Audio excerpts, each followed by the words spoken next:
Okay, well, I'll start now. Welcome to tonight's forum for the representative of the 9th Legislative District, Position 2. Sorry, I do know better. My name is Deborah Olson. Could you use the microphone? Oh, okay. My name is Deborah Olson, and I will be the moderator this evening. I would like to thank you all for coming out. Unfortunately, we could not get a Zoom meeting set up in the time period we have, so this is it.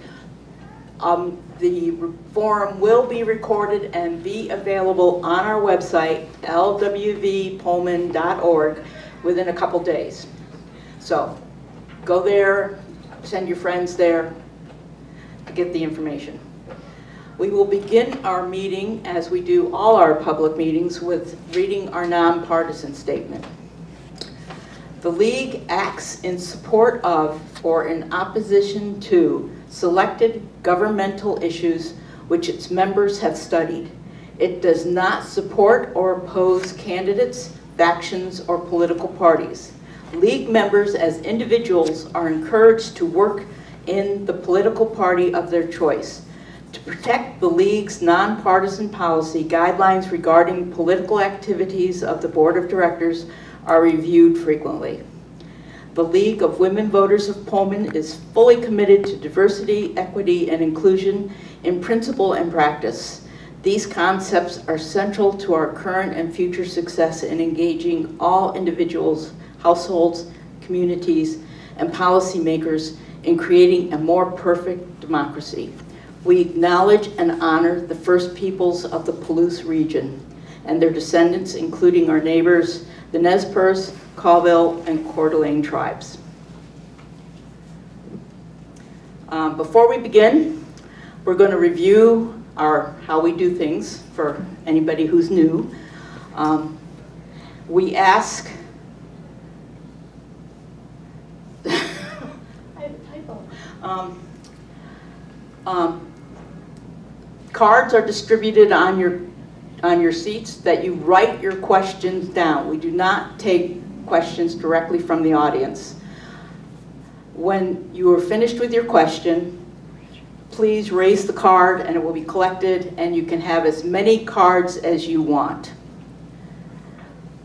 League members seated in the front here sort these questions by topic so that we don't have 5 questions on the same topic. Similar topics are combined and paraphrased so that we don't just say the same thing over and over again. Also, they make sure that the questions are legible. And to help out the moderator, please write as clearly as possible. Bigger is better. We will get to as many questions as we can in the time allotted. If we don't get to your question, I encourage you to speak to the representatives here after the forum is over. They are here to answer your questions, so they'll be more than happy to talk to you. Please turn off or silence your phones and refrain from clapping or booing or any other disruptive behavior. We will begin with opening remarks. Each candidate will have 3 minutes. And I go alphabetically, so that means Dr. Pam is first. I don't know. It's on. Oh. It was on. Now it's red. Does it work? Oh, Yeah. Never mind. It was green before. I'm Dr. Pam Kohlmeier. I am running for the 9th Legislative District, Position 2. And I'm also a physician and an attorney. I live on the South Hill of Spokane. My husband, Dr. Stephen Du, and I raised our 4 children there. We've lived on the South Hill for 19 years, and we actually went through that redistricting. We went from being in the 6th to the 9th. So you're my representative right now. Thank you very much for your service. I decided to run because I have a deep understanding of medicine and law. Putting the two together is my passion and my focus. I practiced emergency medicine for about 15 years. I trained in Chicago, so I've seen some bad stuff. But actually, the thing that broke my heart the most was seeing mental health issues in children. And I will say right now, they are struggling. And we need someone to step up and do better to provide access to our mental health services. I know that all too well because one of our own adult children died by suicide a year ago. And I am committed to doing all I can to make our system better. But I need your help. I will also say my commitment to public health goes beyond mental health. I went to medical school in Nebraska. My grandparents were farmers. I graduated from a small town high school. My husband did as well, but I didn't know him back then. Probably a good thing. He's a great guy though. But my roots are rural. So even though I've lived even in Chicago, I have rural roots. And our favorite vacations were on our grandparents' farm. Riding the tractor, loved it. So I have a big passion for rural health, which is struggling. I'm very committed to improving access to broadband all across our state, because number one, that'll put telehealth in everyone's room if they want it. Number two, it also will help increase jobs in rural areas. I worked virtually for the last 2.5 years for the Washington Medical Commission. I don't anymore, but I was based out of Olympia, in Tumwater. Yet I worked in Spokane the whole 2.5 years. And the reality is, it doesn't just matter then if it's a Safeway or a Walmart that lives in your town. You have access to all kinds of job opportunities, which we need because families are struggling. So that'll help with jobs, it'll help with health care. I am committed to trying to do all I can to protect rural health, to improve mental health access, and part of that is addressing provider burnout. Because I don't know if you tried to find a primary care doc recently, but when my husband tried about a year ago, they said it's 8 months. Good luck. So I need your help. Thank you. Well, good evening, everyone. I'm Representative Joe Schmick. I had the honor of being appointed in 2007 to an open seat where the current representative stepped down to take another job, and I have been there ever since. I farmed for 35 years on my own. I was a second-generation farmer.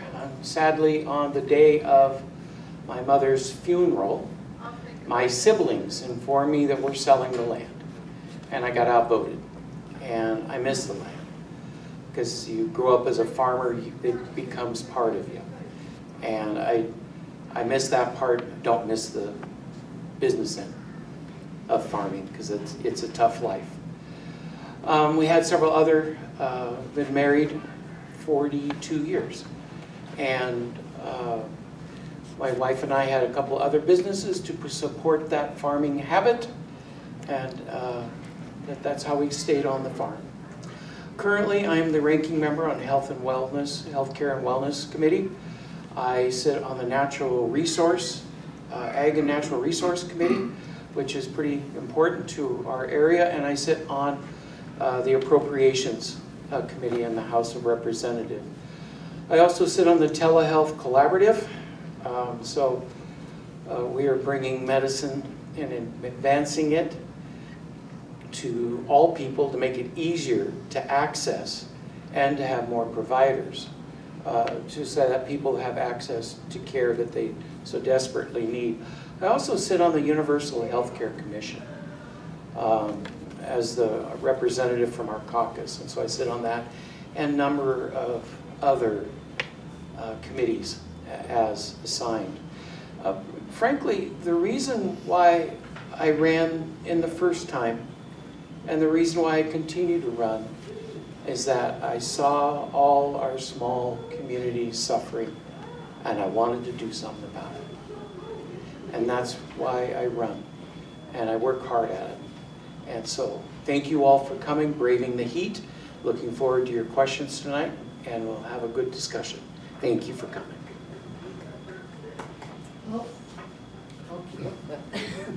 Okay, we're going to get into the questions now. You will each have 2 minutes to answer the questions. I'm going to start on one of the hot button issues in this region. What is your position on the removal of the Snake River dams? And Mr. Schmick, Joe, start. Thank you. I'm opposed to that. And I recognize the challenges of it. The reasons why I'm opposed: flood control, transportation, such a boon to our economy here, power generation.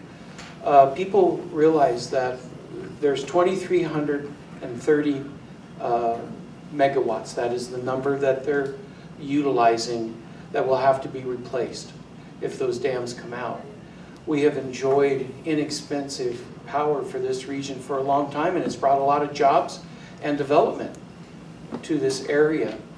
It irrigates our crops, there's transportation, but let's not forget about flood control and keeping the waters back when there's a runoff in the spring, to be able to control that so we don't have flooding downstream. So I'm opposed to that. I think that we need to find a way to get more fish up here. I think the biggest thing we could do is change the treaty, the law, so that we claim currently 10 miles off the U.S. coast as, non-fishing. We should extend that to 50 to give a buffer there for the fish to thrive. And I think that would help all of the rivers, not just the Snake and Columbia, but all the rivers up and down the coast with fishing. And that's just one idea, but I think that's something that I think we need to do. Dr. Pam? So yes, it is a difficult issue, but this is the wrong forum to have it. Not to say it's an inappropriate question, but it's a federal question. Like, we don't have the power to change whether or not they take down the dams. I will say though, Washington needs to be prepared for if that decision is made. So if the dams come down, then what? So how do farmers make sure they have access to the water that they need? How do we make sure that transportation is available to them to get their products to where they need to go? And also too, it is important to have people collectively at the table to talk about that issue. I've never been connected with a tribe myself personally, but I have friends that are tribal. And the salmon populations, fishing is very key to their culture. So I think having the farmers and people from the tribes at the table having those discussions are good, just for how do we make sure that whatever the federal government does, we aren't just like, what do we do now, right? So we have to be prepared, knowing that it is something that is beyond our control. We're gonna switch here. Has your position on women's rights about abortion, about access to abortion, evolved since 2016? Please elaborate. And Dr. Pam, you start. So I've always been in favor of individual liberties, and that includes bodily autonomy. I taught about this. So after I practiced emergency medicine, and I took care of plenty of pregnant women who had all kinds of issues. I went to law school at Gonzaga, earned my law degree, and there I learned even more the importance of individual liberties and bodily autonomy. That's where we get the whole thing about living wills and stuff too, right? We get decisions about our bodies, and we make those decisions with our doctors, our nurse practitioners, our PAs. We make that decision. Why? Because number one, it's our body that is at issue. And I'll just say, like, some of the states who have, oh, well, we'll make exceptions if there's, like, the life of the mother. Okay, well, I have to tell you. So if any one of us has chest pain while we're listening to this debate, get to the hospital quick, because time is muscle, right? You want help now because your heart matters, right? Not just life or death. Quality of life matters. And what happens to you with a stroke? If you have symptoms of a stroke, do you wait until you're at the point of death? No, that's crazy, right? Go soon, right? Because the quicker you get there, the better your quality of life is going to be. Women's health, why is this up for debate? I don't get it. Yeah, so women have bodily autonomy. My position has not changed.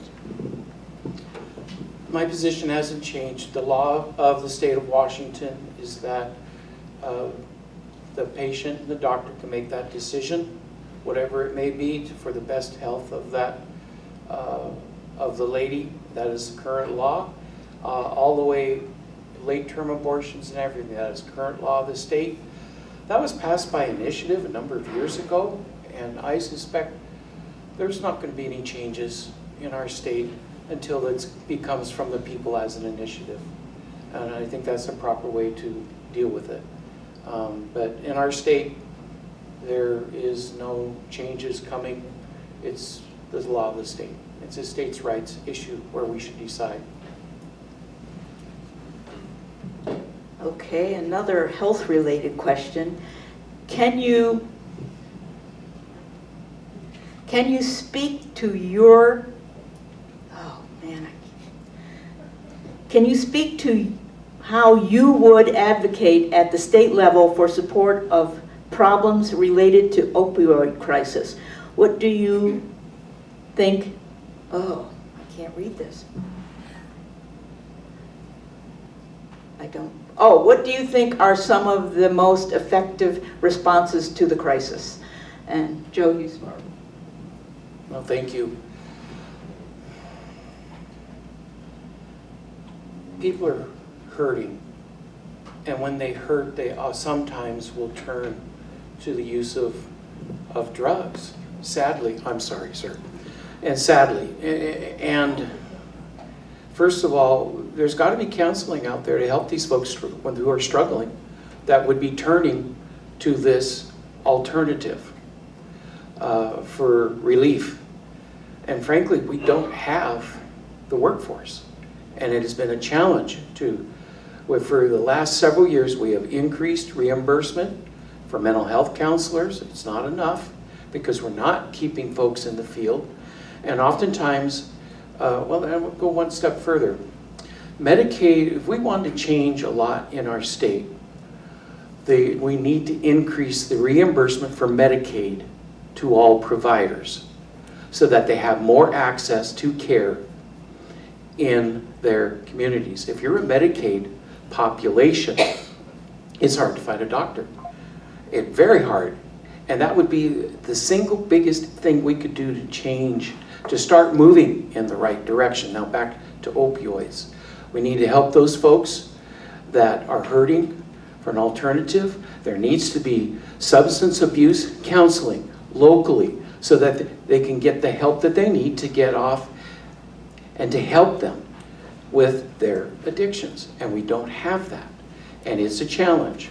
Telemedicine will help, but it's not the end-all be-all. It is part of the answer, and we need to have that, but we also need providers available in the rural areas, and it's something that we've got to work on.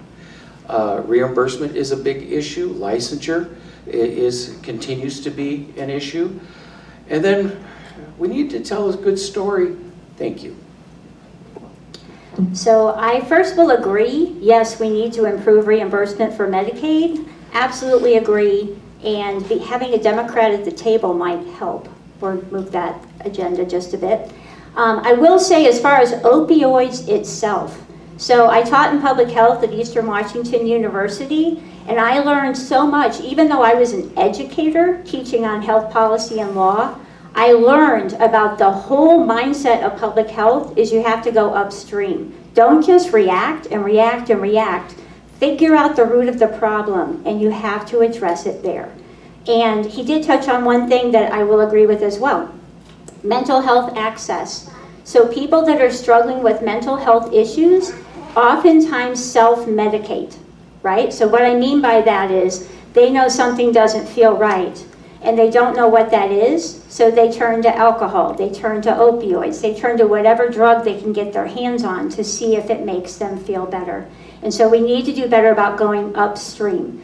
I will say too, as far as what we can do right now, so DOH, the Department of Health, has some great people doing some great things with addiction and with opioids. We have local health officers that are also great people trying to do great things. What we don't have is great coordination in the middle. So what we need, we actually have a system set up. We set this up during COVID, where we have regional officers who their role is supposed to be helping responding to crises. Well, this is a crisis. So what we need to do is get better coordination so DOH can be getting what they have to the local health officers to help people now and also go upstream. Okay, I'm going to switch to some local interest. What is your position on the problem of the Palouse aquifer water levels decreasing? Joe, you start. You watch the static levels of the aquifer, it is decreasing. So we have to cut usage, and that means reuse for the cities. You know, and they've talked about it here in Pullman. We need to get that over the top to reuse that water, to be able to use it to its fullest extent. Conservation, yes. Right now there's watering limits. You're only allowed to water certain times of day. As that declines, we're going to have to continue to make sure that that water level stays at a level that people can have water to drink. Water is survival, and we need that water. And so I would think more conservation. We may have to go to stricter watering so that we keep that water table up. We need to keep it up there.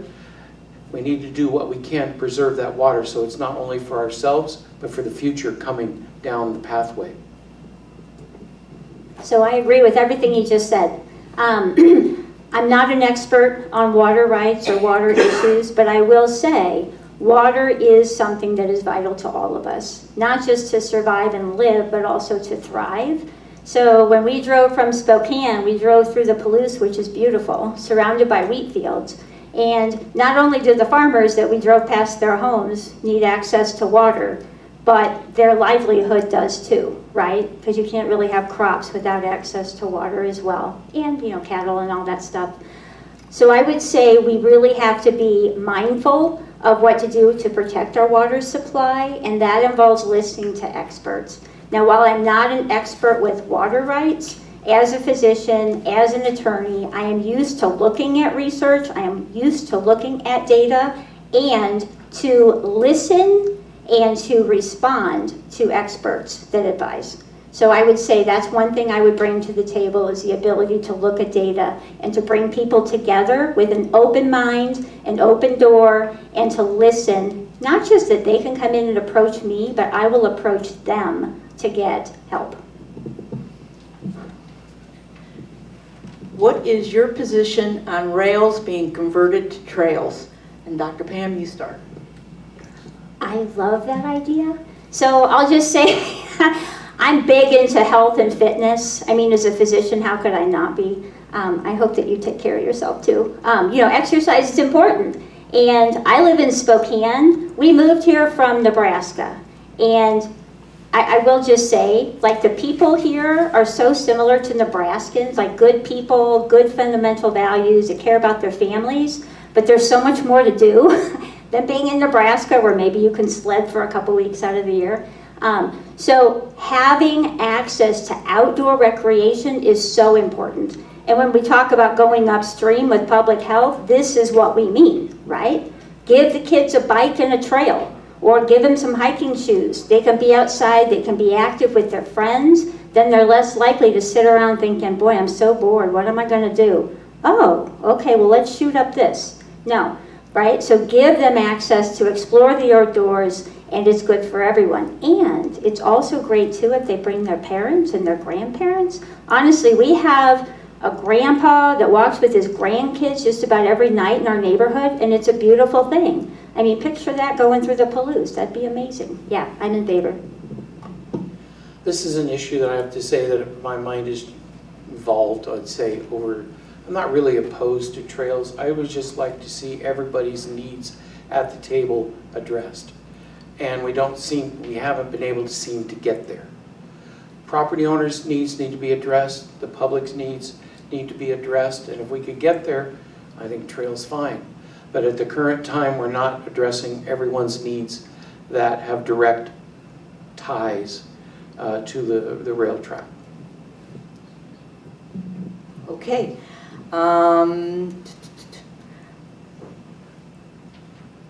Let's go broad again. What actions do you propose to address homelessness, and how will you find How will you fund these actions? Joe, you start. Okay, thank you. Well, we need housing. I will tell you that. It is absolutely true. But we have to incentivize correct actions. Meaning if they do something well, we need to incentivize that so they do it again and keep down that pathway. And we kind of lose that portion of it. So a lot of it is incentivizing good actions. Now, take this one step further. I'm currently working with, there's the Coastal Community Action out in Aberdeen. And the organization out there has figured this out. When they have someone coming in the door for help and they want housing, but they start with counseling that day, immediately, and start moving down this pathway, and yes, they get them into housing. And the reason why I'd like to replicate this model is that for down the road, see, you get to temporary housing, and then they move to permanent housing, and then the final step is to get them off of all state subsidies and being a productive citizen in that community. They're up between 45 and 50% of the people they work are at that level. The state average is between 4 and 5% to get them to that final stage. That's why I say we need to incentivize good behavior, and when those people make that commitment, come into that facility that day, they need help that day. Get them started down that pathway. We need to make sure that money goes that way, but I also think that we need to fund programs that work. And here's an example of one that is working. But I will tell you, the big homeless housing, I call it a complex, in the urban areas have not been real receptive to wanting to change. But I think that here's a model that does, thank you, I will stop. No, you could finish your sentence. Oh, okay, thank you. But these models that does work, I think that we should replicate them and at least show others there's an option here that can work. So I would say we need to stop, and we have to remember that people that are without homes, they're human beings first, right? So we all have basic needs, and one of them is shelter, and there's food, there's education, transportation, all these what they call social determinants of health. And if you don't have them, how are you going to be healthy, right? It's just really, really hard. And people like that end up in jails and other kinds of issues. So going upstream again, we need to do something more to help prevent people from becoming homeless. And what does that mean? It means access to mental health care, right? How many people that you see are homeless look like they're struggling with mental health? There's a fair number, right? It's not small. What about addiction issues, right? We already talked about addiction. That's part of it too. And I will say too, I hope that all of us can just for 1 second stop and think. When we were in COVID, there were probably most of us in this room that knew someone that was afraid about not being able to go to work because there wasn't work, right? They thought, how am I going to pay my rent? How am I going to pay my mortgage? How am I going to pay for food, right? So people we knew that are hardworking people all of a sudden had this, oh my gosh moment, right? And we have to remember that because a lot of people that are homeless without a home at this time, they have their own story and the thing that led to that, we don't know, right? But it's our job as a society to make sure that their basic needs are being met, which includes having a home. And I will say too, as an ER doc, we had lots of people that they were called frequent flyers. They would come in, right? Well, I'm sorry. It's way more expensive to pay for someone's amputation of their foot from frostbite than to put them up in a tiny house, right? And give them access to food. And forget the night in the ER to have the surgery. Thank you. Okay. I'm concerned about legislative policies that have dictated to local school districts about DEI, sexual education, and other controversial subjects. What are your views? Dr. Pam. So I'm the mother of a child who was transgender and non-binary. That's the one that died by suicide. And I will say my commitment to DEI education is deep. I served on the board of a private school in Spokane for the last 12 years.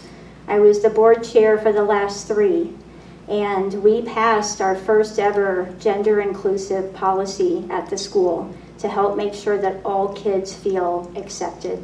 And I will say, when we were debating it, some people would say, well, if people want to be transgender, and I said, it's not that people want to be transgender, they are transgender. What they want is to be accepted, just like everyone else, right? So DEI is important. It's something that has to start in schools because we have to learn how to not just accept other people, but to be with each other, to really belong. I think that should be a local school board decision. We have moved so many things to the state level, the office of OSPI's office, and that we've lost a lot of the control that the local school boards have and what authority that they have. Government at a local level responds best to their constituents whom they serve at that level. And I think that this should be an issue taken on by every single school board and talk about it, but it should be done at a local level. Okay, another question came in on homelessness that I think is very important. Can you comment on your stance regarding criminalizing homelessness? Joe?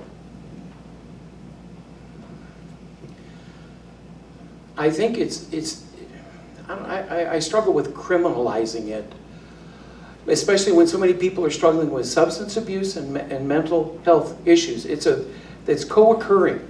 Usually they have both. These folks need some help, and when they're crying for help, we need to be able to do that, and we're not. And I think it's so critical that we get some folks help that they need. That being said, I've also talked to people directly that if they hadn't been forced to go to jail, they wouldn't have dried out and got sober, to even be able to make the decision, I need help. I'm not a big fan of criminalization of it. I think people are hurting, and we need to help them at their time of need. I would agree with the part that we need to meet people where they're at and to help them at their time of need. I would say the homelessness issue is so hard, and it makes me want to cry to think that people would actually criminalize someone for being homeless. I mean, like, seriously. I mean, it's not their fault. So I think that working together to provide housing, it is a basic need of people. You need housing, you need food, you need all those things I said, the social determinants of health. And so we need to do better as a society to make sure that that's available. So doing that, though, I will say on the flip side, it makes me so sad that some people actually commit crimes to end up in jail, so they have access to free health care and they have access to, medical assisted treatment or going through detox or whatever. And it's like, this is not right, right? So we need to do better to help people when they need help, when they want help, and to go upstream. Okay.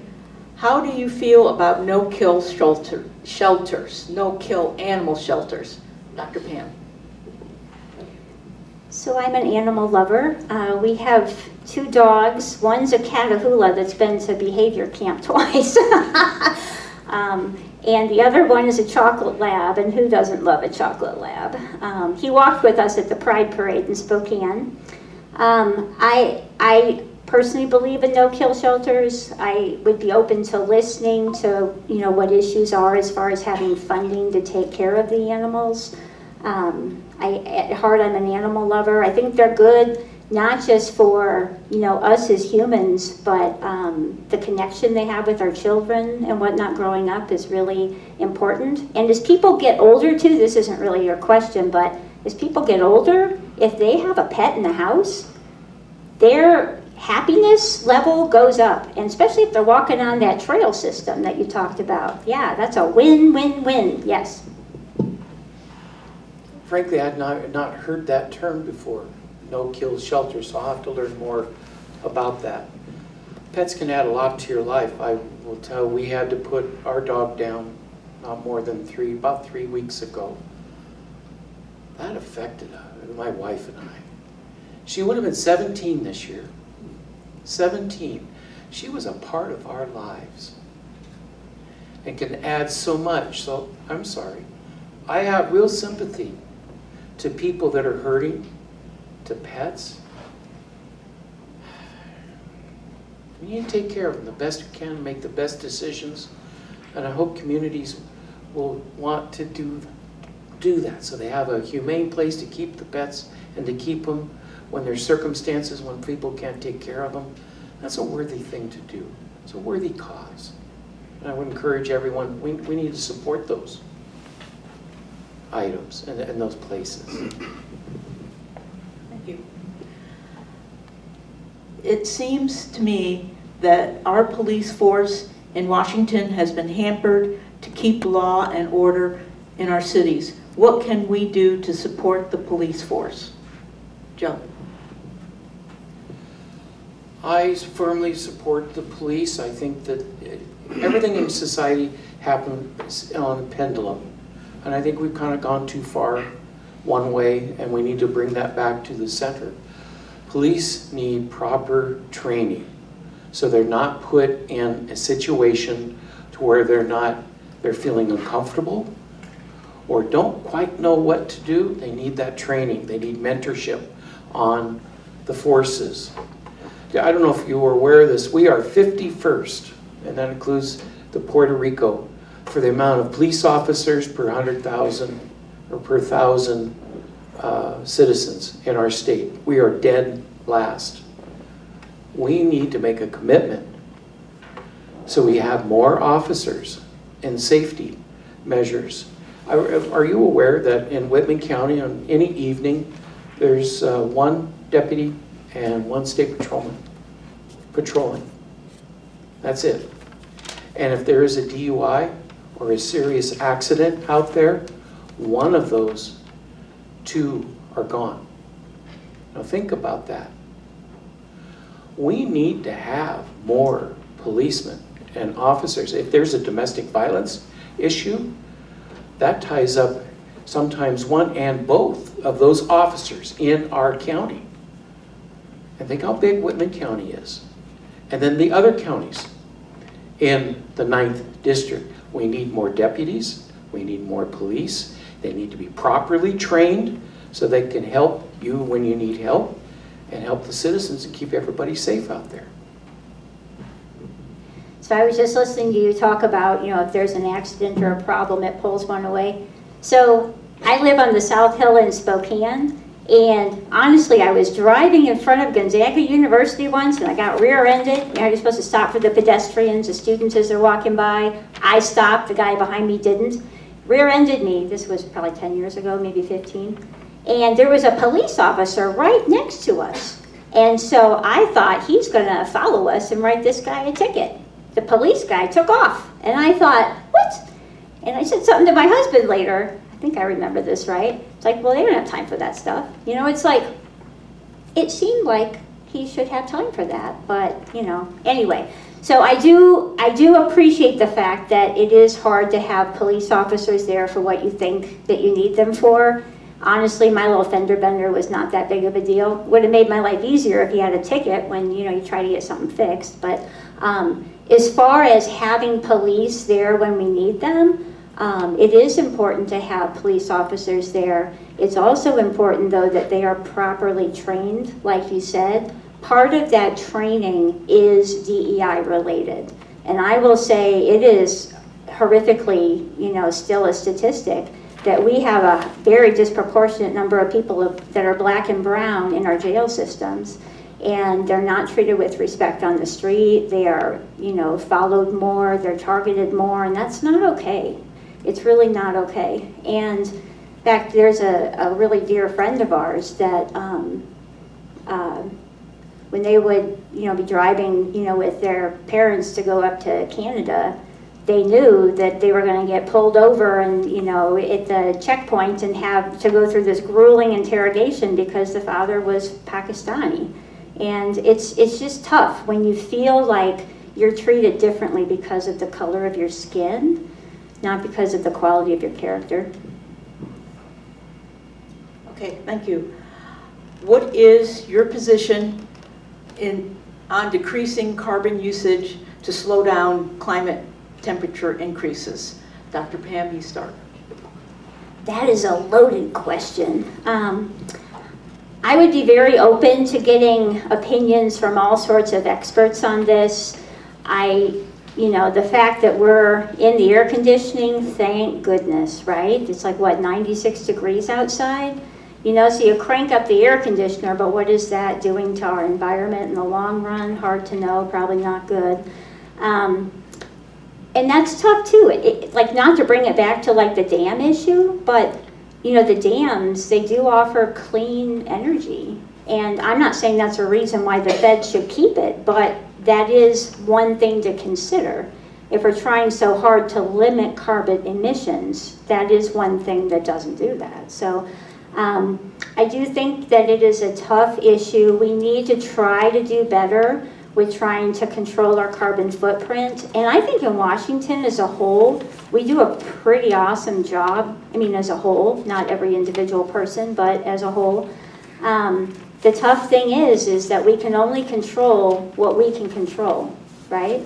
So even as irritated as I am, almost every time when I go to the grocery store, I forget my bags in my car, right? Even something simple like that. But I say, no, don't give me a bag. It's not because of the 8 cents. It's because I'm embarrassed that I can't get in that, habit yet, right?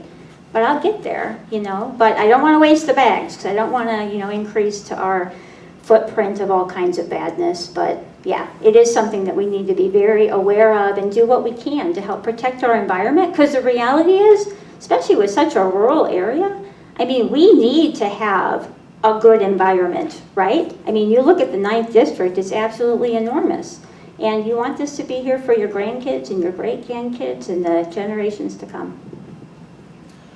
In Washington State, our amount of carbon dioxide emissions for the whole year is the amount of increase in China for 1 month. So we are doing a decent job. Has our carbon emissions increased? Yes, they have. And the majority of that is constituted around transportation. Think of the freeways up and down the I-5 corridor and how many people sit there on the roads. Cars idling, just idling along, waiting to move. The Department of Transportation has made a policy of congestion is not the top of their list. And I tend to think it should be. How do we eliminate the congestion so you don't have all these cars in one spot, idling, emitting? And that's just one suggestion, one thing. But I think we need to be cognizant of what we're putting in the air. And the choices that you make, choices that I make. I don't need to run the store for one thing. No, I should have a list of things. I don't need to do that, but that was a choice I made. And I think that every one of us need to be conscious of that so that we can have our part in helping that. And I think that that's going to be the part we need to rally around. What can I do today so that I'm not putting carbon dioxide in the air? Thank you. What are the biggest differences in effectiveness in Olympia between an experienced legislator and a new freshman legislator? Joe, you start. Well, if you're going to do anything, I'm a Republican, I am in the minority, you have to have relationships across the aisle, which I do. I wrote down just a few things that I've worked on that I think that are pretty big issues. Balanced billing. I was part of the negotiation of that bill to see it pass so that you as consumers would not get balanced billing. I was integral in the part of ambulance balanced billing. So if you go to the hospital and you don't get that bill from the ambulance service after you already went, balanced billing is the difference what an insurance company pays and the rest of the bill. We eliminated that so that you as a public are not getting that. And that's something else. I helped with the prior authorization bill to put us on the pathway so that your doctor doesn't have to spend hours on the phone to get a simple prescription filled. And procedures, I helped negotiate that. I got Kaiser Permanente to change their policy so that you wouldn't have to go to a strictly mail-in for your prescriptions. No one else took that on. I did. And this is one that hurts me. I gave more authority to the Office of the Insurance Commissioner so they could override the pharmacy benefit managers so that they can see those contracts to make sure that there is nothing funky and bad going on that we're paying for. But you don't do this unless you have relationships built and established across the aisle, which I do. I have worked with Eileen Cody, who was the chair of healthcare for many years, and then it's been Marcus Riccelli, worked with him. We co-sponsored bills, we worked together. You have those relationships, yeah, you don't agree on everything, but you agree on a lot, and that helps the citizens of the state. Thank you. So of course I would think that it's good to have a new fresh face, although I did turn 55 last week, I'm not quite so young. I will say 17 years is a long time, and I don't know if any of you had kids or grandkids that just graduated from high school, but they were being born into this world when he was put into office, and so their entire lives, they've had one representative if they've lived here that whole time, and I think it's time for a change. I have a fresh set of ideas. I do have connections. I taught for a university in this district. I co-taught a class with Marcus Riccelli. Okay, so when I graduated from law school and I'm studying for the bar, they come into the professional development office, whatever it's called, to try to help you get jobs. And they say, we need someone to teach health law at Eastern for their Master of Public Health program. You'd be great. And I was like, wow, okay. And so anyway, so I taught at Eastern, and Marcus and I co-taught this 4-hour class called Health Policy and Law. He did the health policy, I did the health law. We had a ball. It was awesome. And I learned so much from him. I took my students to Legislative Day in Olympia. I became a member of the Washington State Public Health Association at that time. Got some behind-the-scenes stuff with them as well. And I'm very connected as far as what happens with health policy development. Like, that's been my life for the last 2.5 years, working for the commission. So those experiences I bring to the table. And I say one minor experience I can just mention, I have fresh eyes as to where, not what tax can we add on, but where can we cut? Where are we not efficient with our money that we're already bringing in? Department of Health, it's like a ghost town. When you walk in that building, I've been in it like twice, I think, maybe 3 times. There are all these empty cubicles, right? Because everyone's working at home. Not everyone, most people. But we need to be more efficient with what we're spending our money on. Citizens don't want to raise taxes, but they do want many services, roads, police, etc. How can we balance these? Dr. Pam? Well, I guess we can start by recognizing people work virtually largely now, and so when we have vacant office space, we should scale back, just to follow up on my last comment. I think it is tough. I mean, we all pay a lot of taxes. Even though we're a state that doesn't have income tax, and we're all proud of that, and that's great, it's not like we're not paying taxes, right? We're paying a lot. So I think making sure that we're efficient with what we take in is important, and that takes coordination. Like, as a leader, I tend to try to bring people together. It's not me telling them what they need. It's listening to the local leaders. It's listening to people with the lived experiences, and then trying to help create answers and solutions and connecting with people who can help with that. So in a way, I would say it's important for us to make sure that we're very efficient with our spending, that we're mindful of where we can cut back, and that we work with local communities to figure out what exactly it is they need, and ideas they have too that might be viable, that I would be open to listening with them. It's about priorities and the priorities of your spending. The priorities do tend what's important to you and to all of us as citizens of our state. Certain things just have a higher priority than others. And when I'm the healthcare lead, that is true. And I tend to think that the healthcare is pretty important for folks, and they can access it, and then the providers get properly paid. To me, that should be a higher priority than what it currently is, and I have advocated for that. So that's an example. I do agree that we waste money, and we are constantly looking for areas where we could cut back. But something that may not be as important to me may be important to one of my colleagues across the aisle. And so there's the give and take in negotiations, because that might not be important. Why am I spending money on that? Or if to them, it says, absolutely, that's my number one issue. And that's why we have to work together, and that's what I have shown that I've done. It's about priorities, and that's how it's a constant balance of everything. Yes, we need roads, and we need preservation of those roads to keep what we got. But we also need to take care of our fellow citizens. We need to take care of them, especially those that have been entrusted to us. As Medicaid people don't have a lot, and though they're depending on us, all of us, and we need to take care of them. Okay, this will be the last question. What do you see as the most pressing issue the district faces? And Joe, you start. That's easy. Mental health, substance abuse. We have got to get a handle and get started down on this pathway.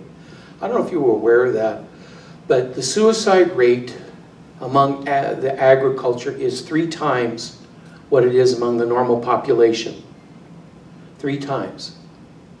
And one of the things that I'm working on is that the growers that I've talked to and the farmers and the people, the workers, people involved with agriculture have all said one thing. When they call the 988 system, if you're having a crisis, you call that number and they help you, put you in touch with some help. Well, it just so happens that that call is being answered in Indiana. The growers and the people involved with agriculture want something locally. And WSU has one through their extension, has a program. And we're going to get there where we're going to have people here taking care and helping the folks here. To me, that is the number one issue, that and reimbursement of our doctors, so that care can be provided. In my book, that's what we need to focus on. So I would agree with the basic premise of that. It's healthcare. Our healthcare system needs to be stabilized. I would say it is way too expensive, and yet our hospital systems are struggling. They're losing like big dollars. Like it was like $1 million a day or something for a while, like crazy. So I think stabilizing the healthcare system is number one, and then break that down. Number one, protecting rural health, so access to healthcare where you are when you need it. I didn't mention this before, but when we were living in our small town when I was 15, my mom collapsed one night and she died.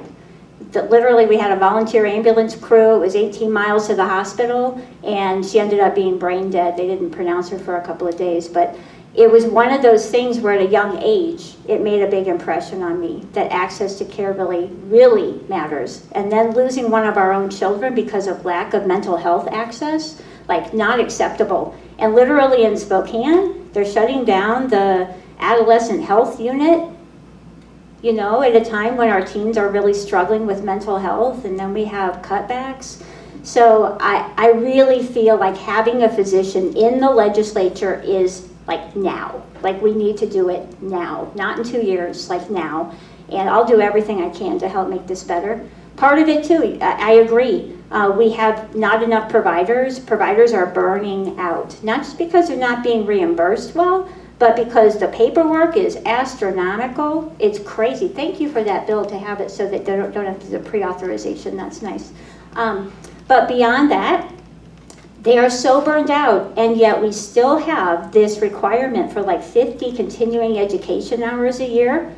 We had a break on that for 2 years during the COVID, right? Because it was like, well, people don't have time to learn. Well, now they're still so fatigued, it's hard to learn, right? So let's scale that in half. Make it 25 and say, you know what? Use the other 25 hours to take care of yourself and model that for your patients. Okay, thank you. We're now going to do closing remarks. You each have 3 minutes. Dr. Pam, you start.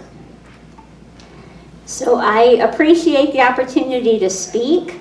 I appreciate the League of Women Voters for you bringing issues to the public's attention. This has been fabulous.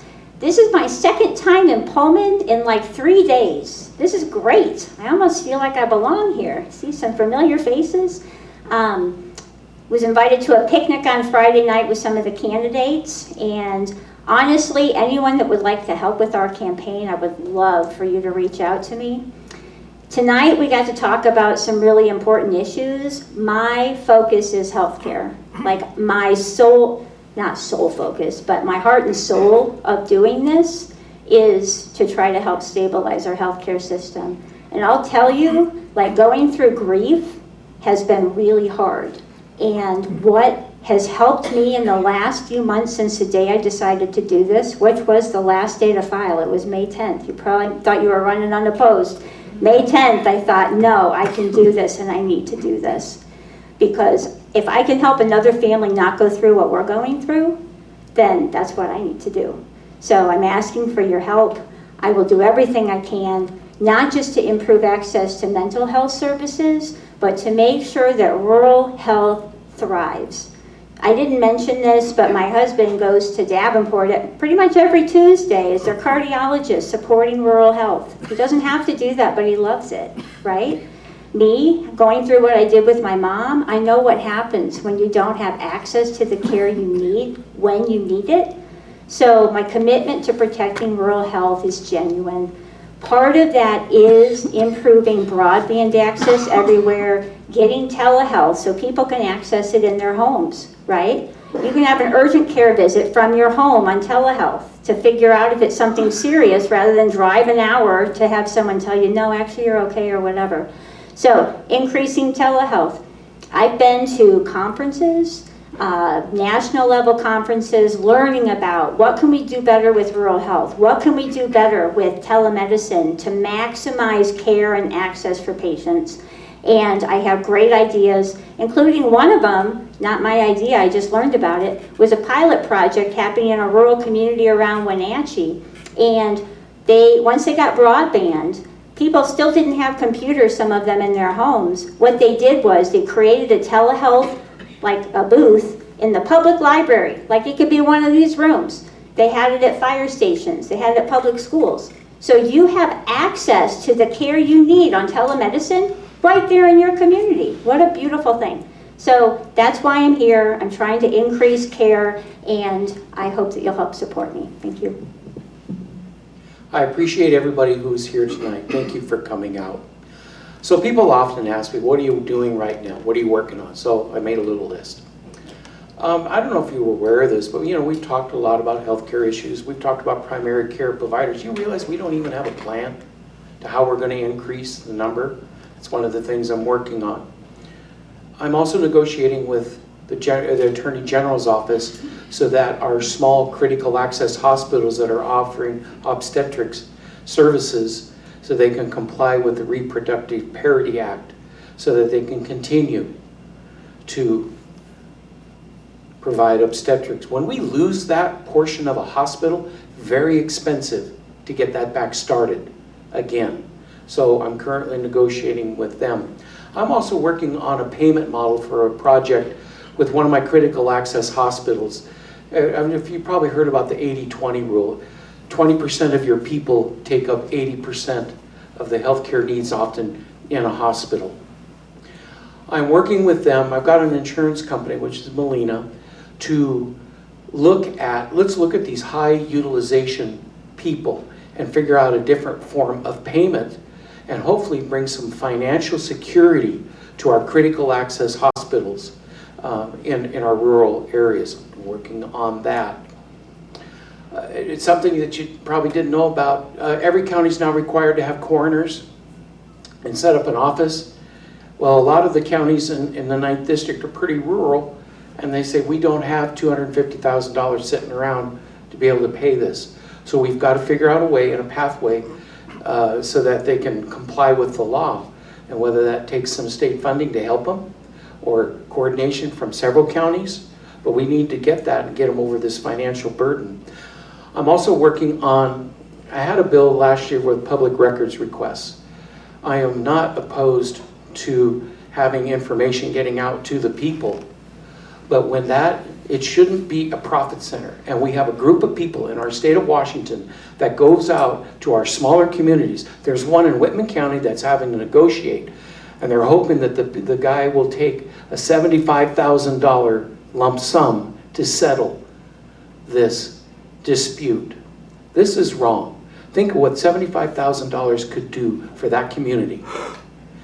And so those are the things I'm working on.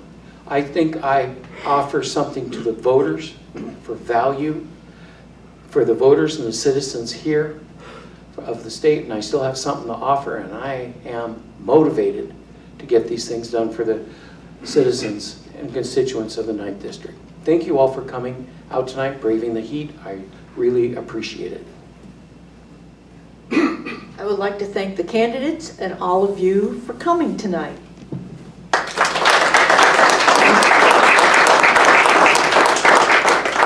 Okay, if you haven't registered, there is still time to register to vote. You have till the 29th of July to register by mail or online. Of course, on election day, you can register and vote the same day. Yay. Ballots. Yes, you have to do it at the county elections office. Ballots will be mailed, or be started to be mailed Friday. This is going to be a big ballot. Please take care and read it carefully. There's like 30 people running for governor, so think of all those names you have to sort through. So, election day is the 6th. Just to remind you, get your ballots mailed before then or put in a drop box. And please don't forget to sign your ballot.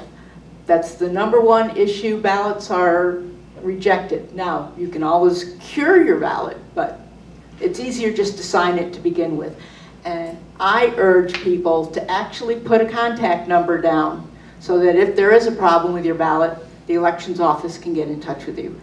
If you have any questions, please contact the League on election matters. Thank you very much.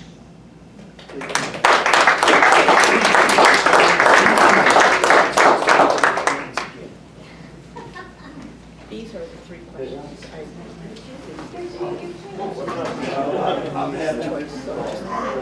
Let you see the, I guess.